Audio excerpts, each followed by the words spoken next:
हरिओम। नमस्कार। सुप्रभात। देखिए, कल रात मैं एक वैवाहिक कार्यक्रम में गया था। वहाँ विवाह के बारे में, 7 फेरों के बारे में और वैवाहिक जीवन से संबंधित कार्यक्रम में वर स्वागत है, मिलनी है, सप्तपदी है, तरह तरह के हर एक विधि को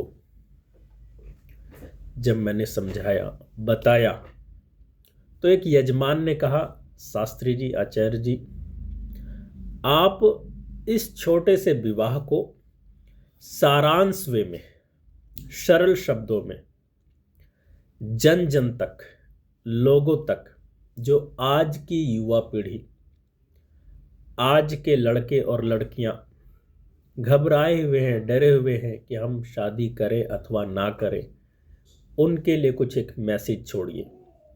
तो उस यजमान की बातों पे, उनके वचनों को सुनते हुए, उनके वचनों का श्रवण करते हुए मैंने रात को थोड़ा मनन किया, चिंतन किया और निधिध्यासन करते हुए अब मैं विवाह की संज्ञा, विवाह के भाव, विवाह क्यों करें, करना चाहिए अथवा नहीं करना चाहिए, ये विवाह है क्या, उस और आपको लिए चलता हूं। वीडियो बिल्कुल स्किप मत कीजिएगा। आप अगर पूरा वीडियो देख लेंगे तो आपको विवाह समझ में आ जाएगा, हमें विवाह करना है अथवा नहीं, ये विवाह है क्या, व्हाट इज मैरिज, विवाह क्या है, तो मैं बताता हूं। देखिए, विवाह को 2-3 शब्दों में, 2-3 भावों में मैं समझाने का प्रयास करूंगा। सबसे पहले समझते हैं 4 आश्रमों को।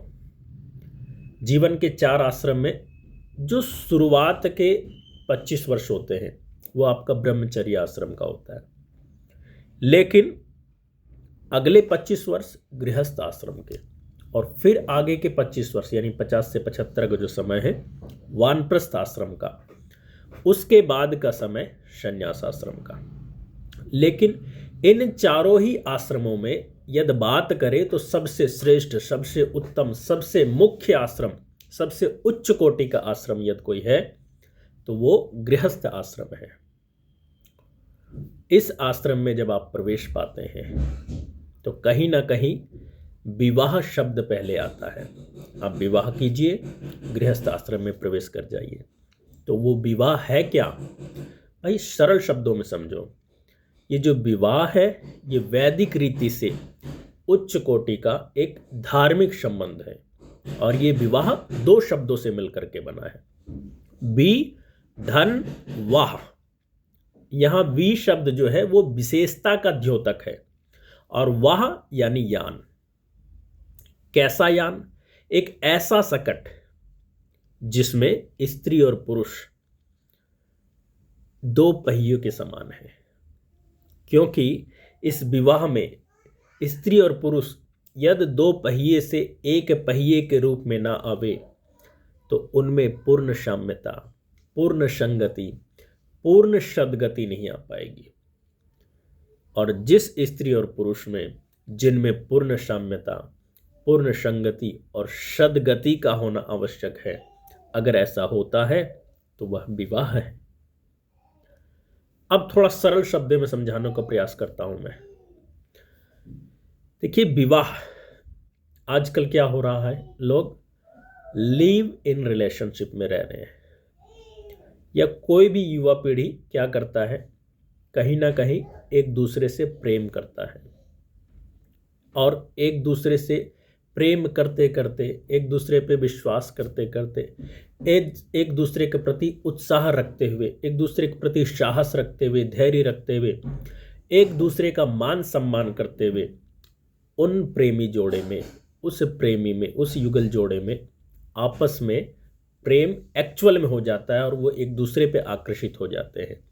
और एक दूसरे को आकर्षित होकर के जब वो अपना पूरा तन, मन, ज्ञानेंद्रियां, कर्मेंद्रियां, या यूं कहें अपना हृदय, अपनी आत्मा अथवा अपना पूरा शरीर एक दूसरे को अर्पित कर देते हैं, तो आज की सांसारिक भाषा में हम उसे विवाह कहते हैं।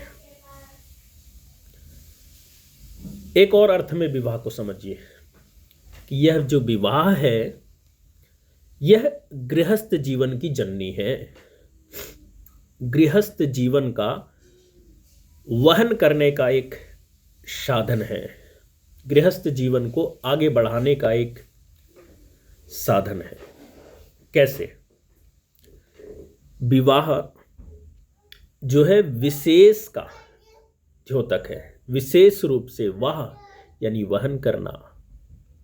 विवाह के अन्य अर्थ हो सकते हैं, ले जाना अथवा प्रयत्न करना, लेकिन यहां पर मैं उत्तरदायित्व की बात कर रहा हूं, जो कि गृहस्थ जीवन में ही आपको उत्तरदायित्व मिलता है। तात्पर्य मेरा सिर्फ यह है कि विवाह उस क्रिया का नाम है जिसके द्वारा स्त्री अथवा पुरुष को विशेष रीति से, विशेष अनुष्ठान के माध्यम से, विशेष रीति रिवाजों के माध्यम से गृहस्थ आश्रम में ले जाते हैं। वही तो विवाह है, क्योंकि इसमें विशेष प्रयत्न होता है।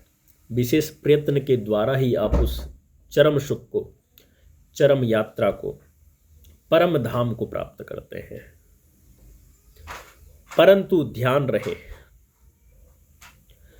आज आप विवाह स्वयं के निर्णय से, माता पिता गुरु आचार्यों के सलाह से अवश्य करें, परंतु वो विवाह आप अपने लिए करें, समाज की खुशी के लिए नहीं, माता पिता की खुशी के लिए नहीं। अरे भाई, माता पिता समाज जब तक आप विवाह नहीं करते हैं तब तक आपके साथ हैं, लेकिन इस गृहस्थ जीवन को, इस पहिए को, इस सकट को, यान को आगे तक आपको स्वतः ही बढ़ाना होगा।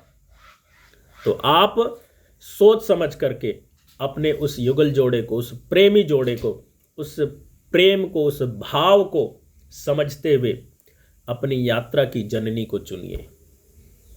परंतु विवाह अवश्य करें, समय अनुसार करें। बहुत ज़्यादा चिंतन मनन ना करें कि भैया संसार में ये चल रहा है, ऐसा हो रहा है, वैसा हो रहा है, मैं तो नहीं करूँगा। अरे मत करो, कोई बात नहीं। तो फिर ऐसा करो ना, आप अपने लिए इस भीड़ में कुछ अलग पहचान बनाओ, क्योंकि पहचान वही पाता है जो इस भीड़ में कुछ अलग करने का प्रयास करता है। तो कुछ अलग करिए, नहीं तो वैवाहिक जीवन में समय अनुसार जाइए। आज के लिए इतना ही। वीडियो थोड़ा लंबा है, लेकिन आपके जीवन को सही मार्ग दिखाने वाला है। आशा करता हूं आप इसको देखें, दूसरों को भी शेयर करें, ज़्यादा से ज़्यादा लाइक करें, सब्सक्राइब करें। आज से मैं प्रयास करूंगा कि सुविचारों के अलावा, स्वास्थ्य सलाह के अलावा इस वैवाहिक जीवन को समझाने का प्रयास करूं। आज के लिए इतना ही। हरि ओम, नमस्ते।